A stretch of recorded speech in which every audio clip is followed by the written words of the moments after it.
agree, Bob. Thank you. And speaking of James Cameron, another person closely familiar with the Titanic is the director, James Cameron himself, along with his Oscar-winning movie.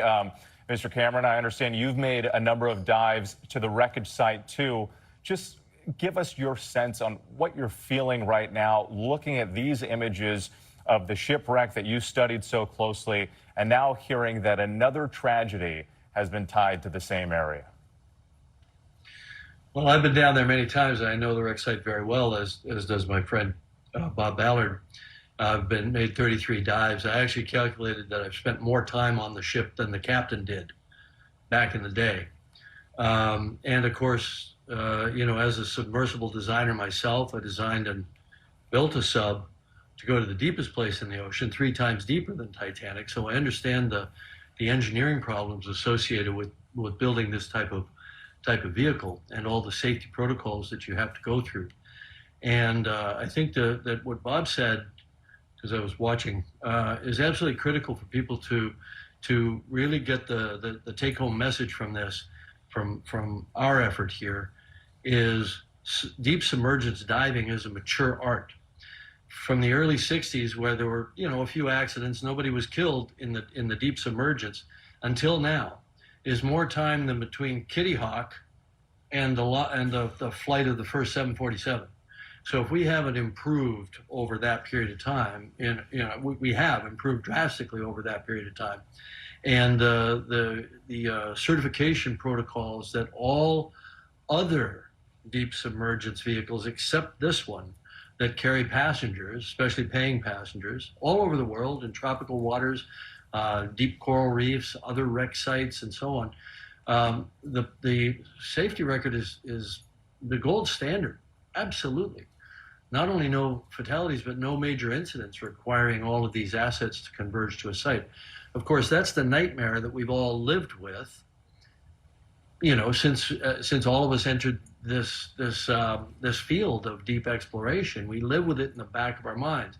But because implosion, as Bob described it, such a violent event, is first and foremost in our minds, the pressure boundary, which is what they call the hull of the sub, that the people go inside, is obviously first and foremost in our minds as engineers. And we spend so much time and energy on that.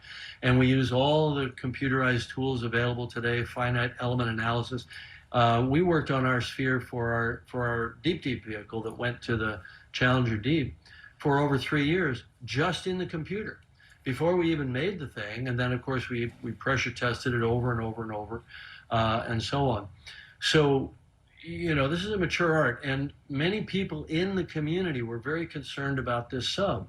And a number of the top players in the deep submergence engineering community even wrote letters to the company saying that what they were doing was too experimental to carry passengers and that needed to be certified and so on. So I'm struck by the similarity of the Titanic disaster itself, where the captain was repeatedly warned about ice ahead of his ship, and yet he steamed at full speed into an ice field on a moonless night, and many people died as a result. And for a very similar tragedy where warnings went unheeded to take place at the same exact site, with all the diving that's going on all around the world, I think it's just astonishing. It's really quite surreal. And of course, P.H. Nargeolet, the French legendary submersible dive pilot,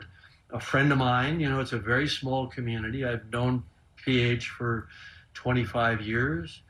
For him to have died tragically in this way is almost impossible for me to process. It is certainly haunting to consider that comparison to the Titanic and what happened to the 5 people on board this submersible vehicle. James, I want to ask you, though, since you've been down on these dive missions before, we talked about the safety risks. We've reported on the fact that the people on board signed waivers. They knew that this was dangerous and that there weren't very many other vehicles that could come get them out if something goes wrong. How aware were you of those concerns and those risks before you went down? And is there anything that should be done when it comes to safety in the future? Look, it's comparing apples and oranges here. I went with a very proven system when I dove at Titanic with the Russian submersibles. They used very, very well understood design methodologies, and they had an excellent operating record when I dove with them, and they continued to have an excellent operating record, flawless operating record throughout their entire career. I think they're now retired. But I always had great confidence. Now, having said that, I always had confidence in the sub. The Titanic wreck site is a very hostile place. It's a dangerous site to dive. If you think of a typical research dive, you go down and you're really just operating over a bottom. You may be looking for organisms. You may be looking at geology. Hydrothermal vent sites can be a bit dangerous as well. But Titanic, you've got, this 8-story, 10-story high structure with overhanging metal structures. It's a twisted mess.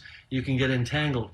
And entanglement was always a concern of ours, but we dove with a 2-sub system. We always felt confident that if one of the subs got ensnared, you'd still have communication, you'd still have life support, you'd still have power, you'd have another sub there that could help you manage the problem. We always felt that we were on pretty safe ground. This sub had no backup.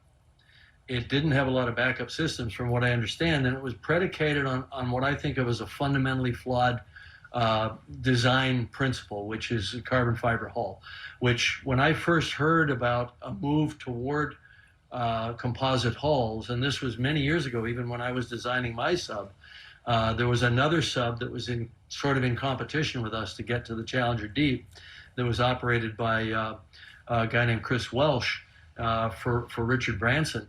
And they had a composite hull, and I told those guys, I said, somebody's going to get killed in that sub or in a sub like it. And the DNA of the Oceangate sub was in that sub at the time, 2 hemispherical end caps and a carbon fiber cylinder in the center. And I never believed in that, because the way it fails is it delaminates, because you have to have a hull, a pressure hull made out of a contiguous material like steel or like titanium, which is the proven standard, or like acrylic.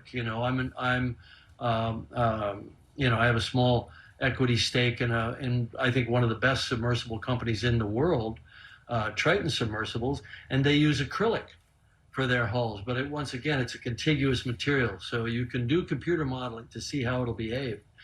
But, this Oceangate sub had sensors on the inside of the hull to give them a warning when it was starting to crack. And I think if that's your idea of safety, then you're doing it wrong. And they probably had warning that their hull was starting to delaminate and starting to crack. Because as Bob pointed out, it's our belief, we understand from inside the community, that they had dropped their ascent weights and they were coming up trying to manage an emergency. And to your point, a warning only goes so far when you have the ability to get back to the surface, or there's a backup vehicle there to come help you out of a bad situation. James Cameron, thank you so much for your time. I would like to bring Bob Ballard back in while we still have him on the line here, because Bob, I understand the wreckage